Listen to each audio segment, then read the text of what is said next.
हनी भूपेंद्र सिंह हनी के यहाँ ये राजनीति का मुद्दा बन गया, जैसे पश्चिम बंगाल में बन गया था जब ममता बनर्जी जाके सीबीआई दफ्तर में बैठ गई थी जाकर के, जैसे महाराष्ट्र में बन गया था, शरद पवार चल पड़े थे ईडी के नोटिस का जवाब देने, तब उनसे कहा गया आप मत निकलिए, जैसे मध्य प्रदेश में बना, जैसे हर जगह बना। तो ये मुद्दा तो बनेगा राजनीति का। अब इस सवाल ये है कि ये चुनाव के टाइम ऐसा क्यों होता है, तो वो इसी उसके 3 कारण है। एक तो सामने वाले के आप रिसोर्सेस पे एक चेक लगा दीजिए। जाहिर है चुनाव में पैसे खर्च होते हैं, पैसे कैसे आते हैं, हर पार्टी कहां से लेती है सबको मालूम है। तो एक तो रिसोर्स, जो उस पार्टी को पैसे देने वाले होंगे वो डर जाते हैं कि अरे भाई यार पता नहीं झंझट में कौन पड़े, तो रहने दो। एक तो वो उस पर असर पड़ता है, वर्कर का मनोबल थोड़ा सा वो होता है।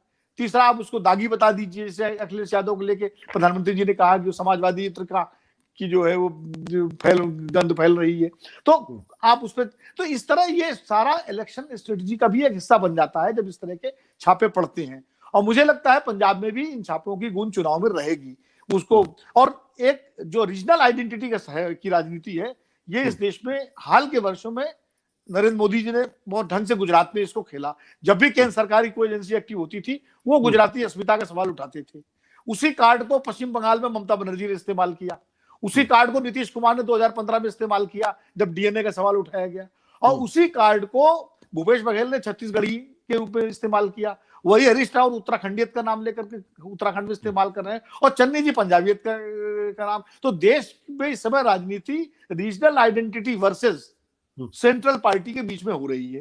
तो चन्नी पूरी तरह से उसका जो है अपनी तरह से गेम को अपनी तरफ घुमाने की कोशिश करेंगे, और बीजेपी अपनी तरीके से करेगी।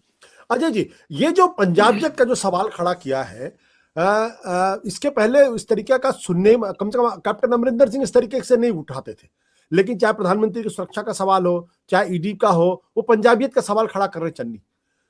तो क्या इससे उनको फायदा होगा या नहीं फायदा होगा? देखिए आशुतोष जी, इसके पहले पंजाब में इस तरह से घटनाएं कभी नहीं हुई। मुझे जितना मैं देख रहा हूं पिछले 17 साल से पंजाब को, तो मुझे नहीं कहीं पे कोई ऐसी घटना याद आती कि पंजाब में इस तरह से हुआ हो कि चुनाव के दौरान सीबीआई की या ईडी की या किसी की रेड हुई हो, कभी कोई चीज हुई हो, तो मुझे नहीं याद आता है।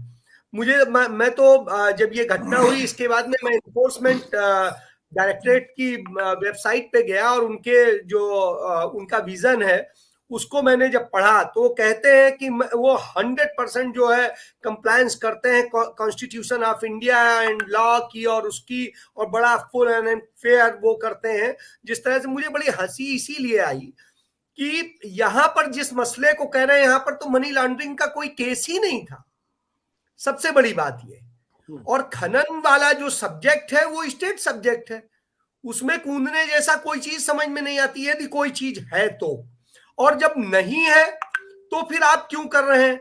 वहां पर भी जैसे आप यूपी का भी इसमें यदि आप जोड़ेंगे, तो जिस तरह से जैन साहब के यहाँ वहां पर छापा पड़ा, तो आप देखिए पहले वो गलती से पी के चक्कर में भाजपा वाले जैन साहब के यहाँ डाल गए, और उनके यहाँ से जितनी नगद राशि बरामद हुई, 200 करोड़ रुपए की जो नगद राशि बरामद हुई बाद में, जबकि कानूनन उतना धन वो कैश में नहीं रख सकते थे, उनको क्लीन चिट दे दी गई। और उसके बाद में फिर उनके यहाँ डाली गई छापा, जिससे कि अखिलेश को वो किया जाए, और किस तरह से, तो इस तरह से निश्चित रूप से सामने है। अब ये चन्नी के पास में विक्टिम कार्ड,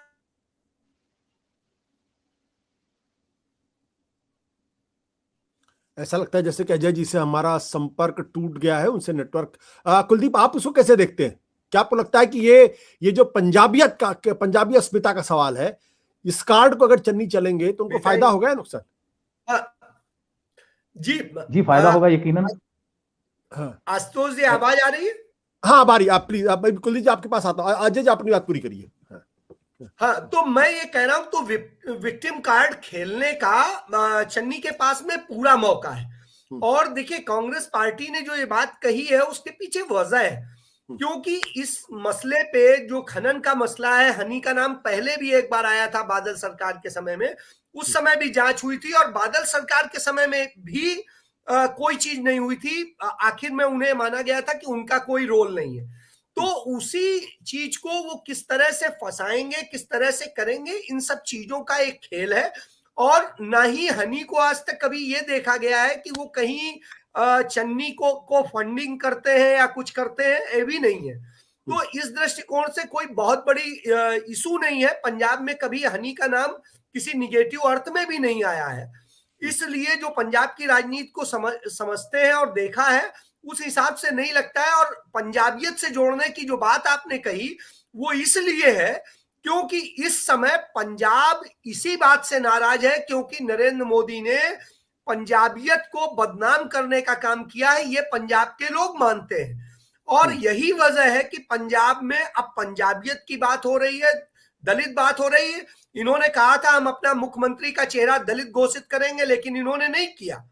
तो इन सब स्थितियों में कहीं ना कहीं इनको दलित भी कहने का आज मौका मिल जाएगा, और जैसा विनोद भाई ने कहा, और इसके साथ साथ पंजाबियत वाली बात का इनके पास आधार है क्योंकि पंजाबियत में अभी किसानी से लेकर के सारी चीजों में उन्हें बदनाम किया गया है। सत्य हिंदी का ऐप डाउनलोड करें गूगल प्ले स्टोर पर।